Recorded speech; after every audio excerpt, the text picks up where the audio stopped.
Welcome to A Magical Life, Health, Wealth and Weight Loss. I'm your host, Magic Barclay, lead practitioner at Wholistic Natural Health Australia and #1 bestselling author. In this podcast, I aim to give you practical tips on how to accelerate and sustain your health, increase your financial, spiritual and emotional wealth, and to look at something that haunts many of us needlessly, weight loss. In some episodes, I'll have guests available to give you even more tips, but in others, the floor is yours. Drop us a line at A Magical Life Podcast on Facebook and let me know what you would like to know more about. Now, sit back and enjoy, because it is time for you to create and truly discover a magical life. Welcome back to A Magical Life. I'm your host, Magic Barclay, and today Sheryl Anjanette joins us. Sheryl is a best-selling author, international speaker, thought leader, and the CEO of Anjanette Wellness Academy.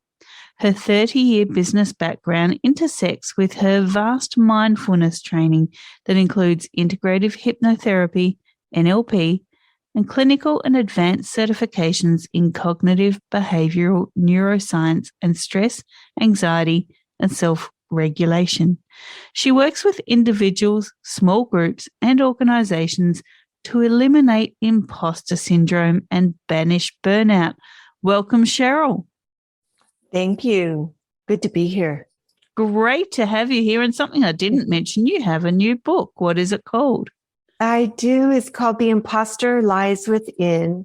Silence your inner critic, tame your fear, unleash your badassery.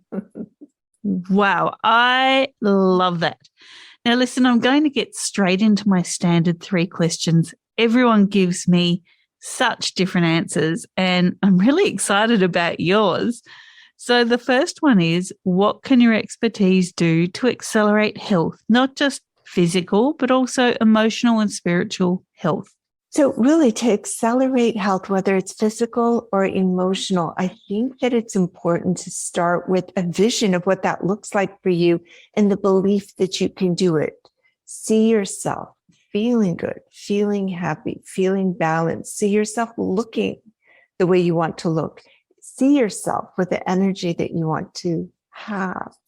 So that's the first place. That's what really will accelerate it. Act as if you're already there, and then you can do the things to get there. The actual things you do will depend on what you're trying to accomplish, but the how-to is usually there as long as you have the right questions. As long as you have the right questions and you can see yourself, you envision yourself with that belief. And we'll talk more about imposter syndrome in depth in a moment. But your second question is around wealth. So many people think wealth is just financial, but it can be emotional and personal wealth as well. What are your top 3 tips to creating wealth? Know what that means to you. I mean, if you want to create wealth, what does that mean for you? Just as you said, Magic, is it wealth in terms of love? Do you want that abundance? To me, wealth is abundance, right? Abundance of love, abundance of joy, abundance of peace of mind. I think the most important thing to do is start with what that means for you. And, I think of wealth as abundance. So is it abundance of love? Is it abundance of joy? Is it an abundance of peace of mind? It can be money, it could be that you want to have enough so that if you need to do something, if you need to care for somebody, if you want to take a trip, it's there. You don't have to worry about it. You don't have to think about it. So, that's the most important thing is know what wealth is for you, what the abundance piece looks like for you. So that's the first thing, knowing what wealth means for you. I guess another couple of tips from you on how we can achieve that. Well, the way to achieve anything like knowing for yourself is to ask enough questions where you're uncovering and discovering. I never start with one question. It's almost like at least a series of 3 questions. What is your belief about that? What does that mean to you? Oh, really? And what does that mean? So if you say you want an abundance of love in what area? Is it your relationship? Is it with your children? Is it family? What does that mean, an abundance of love? How does it make you feel? What happens in your mind, in your heart, in your body? What changes in your life for you? I want to know what the full picture is. Not I want to know. I want you to know, because you're the one that's on this journey. You know, what you want, what you're seeking is different than what I would be seeking. So as you're looking at this and what does that mean to you, ask more questions, dig deep, uncover, discover, be like Sherlock Holmes, you know, because then you're going to get to the heart of it. And I'll bet you that at the heart of it, there is a subconscious belief. There is a belief that your conscious mind in that first question did not see. You know, it could be a belief that you don't deserve it or you're not worthy. It could be a belief that you can't get it because you've never had it, you know, or people like you don't get that kind of wealth or that kind of love.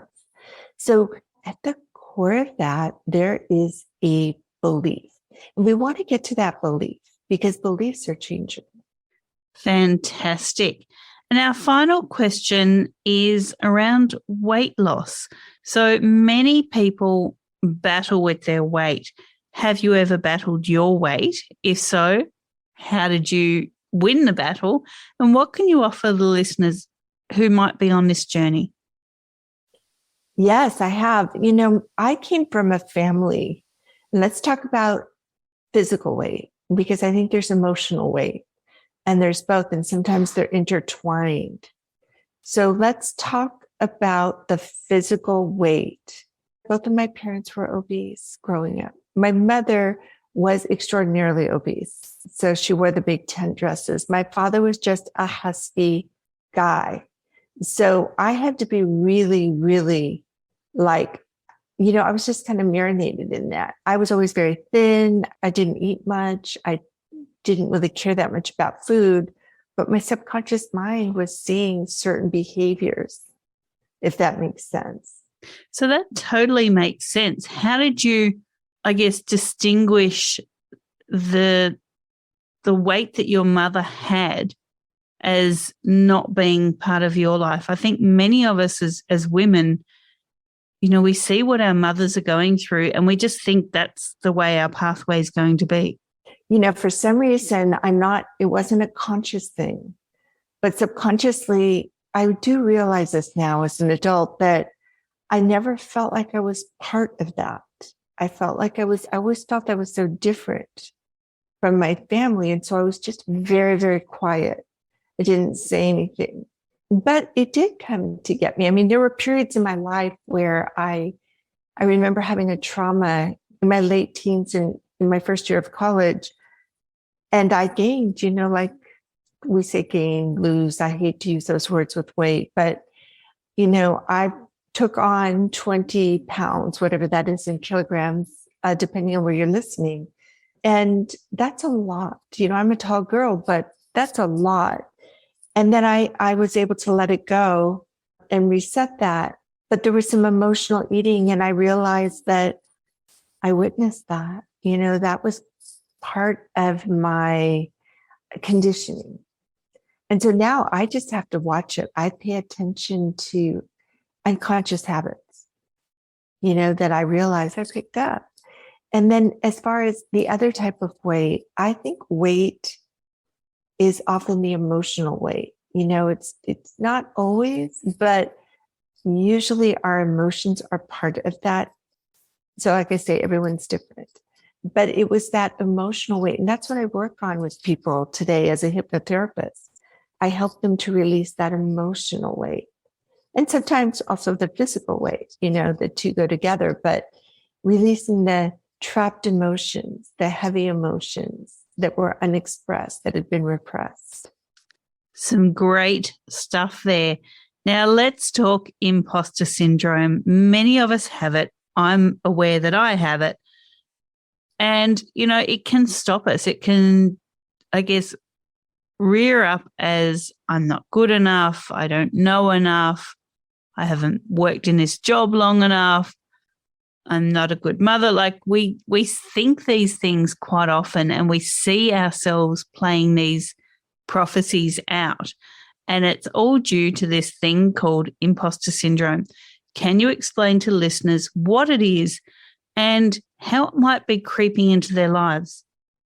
Yes, absolutely. So first and foremost, let's just define what imposter syndrome is, because there's a lot of confusion out there.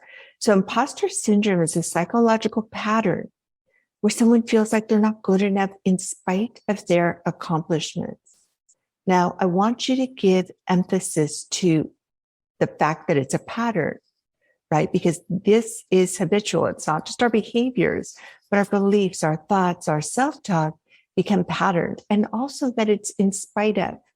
In other words, there's a disconnect between our actual accomplishments and how we feel about them, between reality, you might say, and perception. So we internalize this feeling of not good enough, even though there's evidence to the contrary. We are good enough. And that's why it's really strange, right? You know, it's like, okay, wait, it's right there. My conscious mind can see it. I have the degrees. I've done this. I'm successful. And yet no matter what it is, I feel like I'm going to be found out as not being as good as other people think I am. So there's just that disconnect. Now, one of the things that, and this is just my working with people, one of the things that, this is a small thing, but some of these small things are big, right? Is the first thing I like to encourage people, if I can, is to, well, I'll tell you two things. One is, rather than saying that you have it, which kind of tells your subconscious mind that you own it, this is yours, I like to say we experience it. I don't own this. This is part of an experience I'm having, you know. An experience is easier to put in the past, just like, you know, saying I have a disease, I have asthma, I have cancer, I have whatever that is, depression. I'd rather say I'm experiencing this. Doesn't that sound like it's something that's easier to kind of set outside of me? It's not mine. I'm not going to own it. And the second thing I like to say is, a lot of people will say, I suffer from this, or I struggle with this. And I would say this about anything. It's not that you don't. It's not that there isn't real struggle there. It doesn't, maybe it does feel like you're suffering, and maybe there is real suffering. But again, our subconscious mind is always listening. So if the goal is to get past this, to put this in the past, it's really helpful. I invite people to, I never say you have to do anything or you must do anything, but I always invite people to say you're experiencing this. So you'll always hear me say, I used to experience imposter syndrome, or the experience of imposter syndrome as an example, if that makes sense. Yeah, some great distinctions there. Thank you. So what predisposes people to experience imposter syndrome? Is it societal? Is it media? Is it our idea of what success should look like? Like, what is the predisposition there? Yeah. So really what I like to look at that is your belief system. And we're not necessarily predisposed, but it can feel that way because it goes so deep. So when we look at overcoming imposter syndrome, at least through my methodology, we do what I call an inside out and an outside in approach. And the inside out is really looking for the root cause, really going in deep and saying, where did these deep seated beliefs come? These feelings of I'm not good enough, or I'm not worthy, or I'm not deserving, or my voice doesn't matter, or I don't matter, right? Who cares? Who would want to hear from me? Why should I raise my hand? I better play small. These are all deep-seated beliefs. And the majority of them came when we were quite young, and then they just got layered on. So what happens is we're very young, and these can come later as well, but let's just start with when we're very young, kind of those imprint years, 3 to 7 years old. And we have our experiences, but it's not so much the experience, but the meaning we gave it, the interpretation we had at that age and at that stage. So I'm 3 years old, or I'm 5 years old, and something happens and I think, ooh, I'm not good enough, right? Well, my little mind, and by the way, our minds, regardless of what age, look for evidence to make us right. It's just the way we're wired. So something else happens.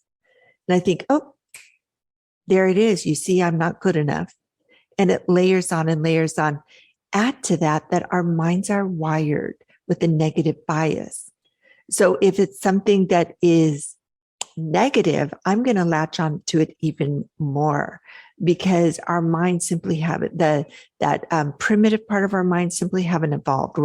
Our brains are looking to keep us safe. Our minds are looking to keep us safe. So I'm going to always have that threat alert of what is negative, what could be wrong, what could be a threat. And my mind is going to give more weight to that. So I start to layer this on and layer it on. Oh, something else happens. You see, I'm not good enough. Oh, you see, nobody cares. Nobody cares what I have to say, or I shouldn't speak up. Children are meant to be seen, not heard, that sort of thing. Does that make sense? And so we're not necessarily predisposed, but in a way, you know, as I think about it, Magic, in some ways you could almost say that we are, just because our minds are wired towards the negative. And yet many people come out of childhood and still don't have that disconnect. You know, they may think, maybe I'm not good enough, but I am good enough. And that confidence is quite strong. So it's not that everyone experiences this. It's just very, very common. Something like now 85% of people experience this. That's some pretty shocking statistics there. I mean, 85% of people are walking around thinking they're not enough. That's actually quite sad. Yeah, it really is. Now, add to that with imposter syndrome, obviously we have to get on in the world. We have to, you know, go through life, have our career, our families, you know, go out in the world and create these different relationships. And so we learn, we pay attention and we learn what to say, how to be, how to feel our fear and do things anyway, at least some of the time or most of the time, you know, even when we're afraid. And so what happens is we sort of put on our confidence suit and we go out there, but inside we feel like we're a fraud. We feel like we have to hide from the world, that we're really not that good, that we're kind of acting. The world doesn't see us that way. It's not that we're actually an imposter, and it's not that other people think we're an imposter. It's that we feel like we're the imposter. That's very sobering, that thought that so many people think they're imposters. Now, what led you to writing the book? Is it just from your practice, from your experience? Why do you think this information is so important to get out there? Well, you know, I worked in the business world for, 30 years, and I've been the entrepreneur 3 times. I've had successful businesses. I've been in the C-suite, and you never get to the C-suite. You don't become an executive if you haven't had all the positions. So I've been around business, and I was always very interested in corporate health. I like to see people succeed, and I like to see people enjoy what they're doing, really thrive. So I did this deep dive into the healing arts many years ago, and I'm an integrative hypnotherapist, and you mentioned all of this, NLP, et cetera. And so at the time, I was really working with people to help them with manifestation, in the business world, in their entrepreneurial life.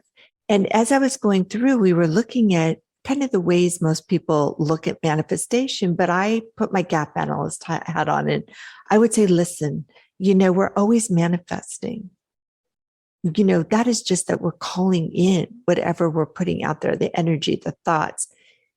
But are you manifesting by design or by default? And as I looked at this, most of the people that I was working with felt like they were doing all the things. They were all the things, thinking the right thoughts and saying their affirmations, and yet they were calling in more of what they already had or the opposite of what they wanted, really manifesting haphazardly. And as I looked at imposter syndrome, I said, that's the foundation. That's where the cracks are. These deep-seated beliefs of not good enough, not worthy, not deserving at the conscious level, which is really only 10% of our total consciousness. We can feel like we're saying the right things and doing all the right things. But if we have an internalized feeling and kind of hidden thoughts and self-talk that are out of alignment with that, we're just sending mixed messages. So I looked at this. This is actually something I really talk about in the introduction of the book. And I thought, you know what? We need to fix the foundation before we can build the house. This is where attention is needed. And so I started to do a lot of market research. And in my market research, it wasn't just looking at what other people had found. I certainly did that, but I was on an audio app. I was opening up rooms. I was bringing in panels, and I had people coming in, and I was just listening, asking a lot of questions. And that is how I came to this holistic methodology, because I didn't see it out there. It seemed so obvious to me. And yet I didn't see anyone taking kind of this really holistic, comprehensive approach to get past this. It was frustrating for me, because I would hear people say, well, imposter syndrome, yeah, everybody has it. And you just have to live with it. And you should just normalize it. It's just normal. You're never going to get over it. And I thought, no. I don't believe that. I'm stubborn. There has to be a way to get past this. There's no reason that we should have to live with this, because it's painful. It is. And I have seen in my own experience some of the most successful people still doubting themselves. And, they have everything. It's almost like they're Midas with the golden touch. And yet they still feel less than. They still feel like they're trapped within. It's quite scary when you can see that. It is. And somebody's saying, oh, but look, you're good. You have all this. It doesn't do anything, because the subconscious mind, those beliefs are so, so strong, and they're so deeply buried, and there's so much suppressed emotion around it. And we just are unaware. So to really get past that, and by the way, when you say really highly accomplished people, listen, Albert Einstein, Tina Fey, Sheryl Sandberg, right? Maya Angelou, Oprah Winfrey. I mean, the list goes on, 85%, but these are not just beginners. These are highly accomplished people, CEOs, celebrities, thought leaders, world leaders, and you and me. So it's pervasive and it's common, but it should not be normalized, because as soon as we normalize something, we create a set point. We accept it as our new normal. So I say reject that, reject normalizing it. But understand that it is common, which means you're not alone. It's not everyone. It's 85%, 15% of people then do not experience this. So let's choose to be part of the 15%. But there's a way past it. So when you do the deep dive, and again, as an integrative hypnotherapist, what I do, and I do this all over the world, I do this remotely, but I help people go back and to find the root cause, and to meet that child at that age and at that stage, and allow that child to emote. We listen to, your little girl, your little boy, right? We let them emote because they either were not allowed to, no one was listening, or they were so young, they didn't have the words, a way to express the fear, the confusion, the doubt. And then we heal that. We help them change that story. And it's not that an experience didn't happen, but oftentimes we've misinterpreted it, because our little minds, saw an experience like it's dark, or there are monsters in the closet. I'll give the example that everyone knows. There's monsters in the closet. No, see, let's turn on the light. You see, there really are no monsters in the closet. So sometimes it's easy to change the story, because we can show them and we can listen to them. And we can say, you see, I know you're afraid, but look, there's nothing to be afraid of. And look, we're safe. Look at how well we're doing. Other times there really was trauma. There really was drama, right? It was difficult. So we're not going to change the experience, but we can change the meaning that child, not the adult, the child gave to it. We can help them rewrite the story. We can show them that they are safe, that that we're doing okay, and that they are loved, and that their voice matters. And then we help that child to heal, and we bring them back into the fully integrated adult, because that's what our inner child is. When it's wounded, it's almost like a part from us. We call it our parts, but it's almost like it feels like it's apart from us. And so we help to integrate that child. And that's a lot, not all of it. That's a lot of that reprogramming the subconscious mind. And then the repatterning is really important, because we do have neurological pathways in our brain. And as I said, our thoughts become patterned, our beliefs become patterned, our self-talk becomes patterned. And so we need to practice if you want to get past imposter syndrome. I try not to say you have to do this, you have to do that. I don't believe in superlatives, but I invite people that really do want to get past it to understand that repatterning can take some time. We have to create new neurological pathways in the brain, and we have to let the old ones sort of become extinct. So it's a matter of practicing, catching the thoughts, changing them, catching the self-talk. I actually go back and I do a whole belief reset, which is clearing old beliefs and replacing them with new ones, and letting them really root in. And it sounds woo, but it's actually quite scientific. So many people, I guess, now have an idea of imposter syndrome, what they're looking for, the patterns, maybe the early childhood or the inner child expression of this.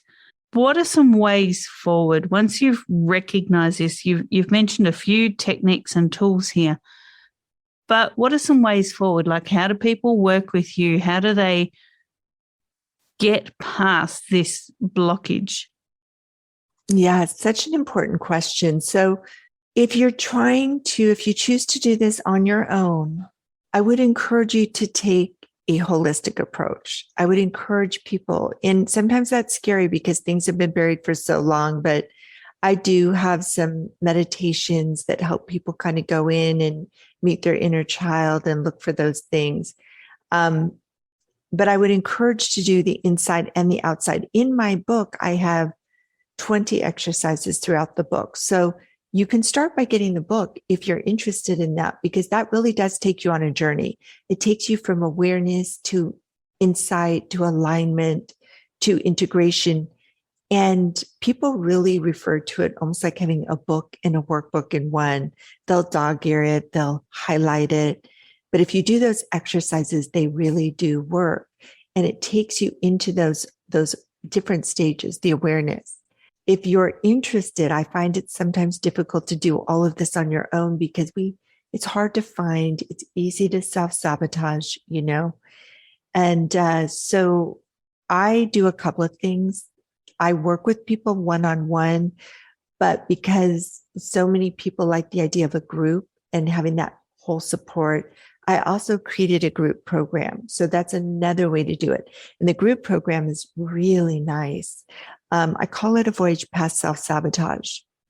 And the truth is we get you past imposter syndrome, not just self-sabotage, but it's a 6-month voyage. And I call it a voyage because I don't believe that we need just another course. So often we know, but then we feel, and it's really important to get from knowing to doing. We need to traverse that gap. We need to find a way past the knowing into the doing, the actual transformation. And so I put this group together with the learning, but the coaching, the group coaching, and then the group. And what has happened through that process is that we have 100% success rate. People are having the major breakthroughs and their lives are changing. They're stepping up. They're feeling good about taking on opportunities. They're getting excited instead of anxious about the different opportunities. They're asking for their worth. They're raising their hand. They're feeling confident. And, where they might have equated that with arrogance, they don't see it that way anymore. They just feel quietly confident. They feel good about their accomplishments.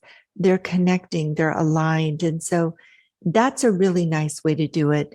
And then, if it's not the course, if it's not one-on-one, if it's not the book, there are some really good exercises, things you can do that will help you just move forward and feel better. But to truly get past it, I think it requires doing the inside out work as well as the outside in. I think it really takes a holistic approach.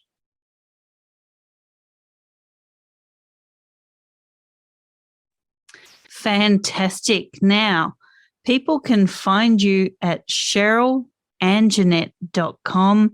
You're also Sheryl-Anjanette at LinkedIn. You're on Instagram and Clubhouse at Sheryl Anjanette. Now, you did mention a few little gifties there before. So where can people find these freebies? Is that on your website? Yeah, so I do have some freebies. I have a quiz. So if you want to take the imposter syndrome quiz, you'll immediately get not only your score, but some strategies in your inbox. That's available on my website. I have an ebook also available on my website called Unlock the Secret Code to Your Subconscious Mind. The book itself is not free, but it's low cost. So you can go to Amazon anywhere in the world. And depending on what you get, whether it's the paperback, the hardback, the Kindle version, the cost is, at least in dollars, is anywhere from, I think, $12 to maybe $28, depending on which one you get. And then through my website, you can also inquire about working with me or anything else that I offer, certainly. Fantastic, Sheryl. Thank you so much for joining us. This has been a really great, juicy interview. So I love it. Oh, thank you. Thank you. I'm so honored to be with you. And listeners, thank you for your time. Don't forget to leave us reviews on Spotify, Apple, wherever you're listening to us, and head on over to our Facebook page, which is at A Magical Life Podcast. And for now, go forth and create your magical life. Thanks for listening today. Please subscribe to hear future episodes, leave a review, and share this podcast. You can follow us on Facebook at A Magical Life Podcast or at Wholistic Natural Health Australia. That's holistic with a W. You can find us on Instagram at Wholistic Natural Health or at www.wholisticnaturalhealth.com.au. That's where you'll access all sorts of articles, freebies, and more.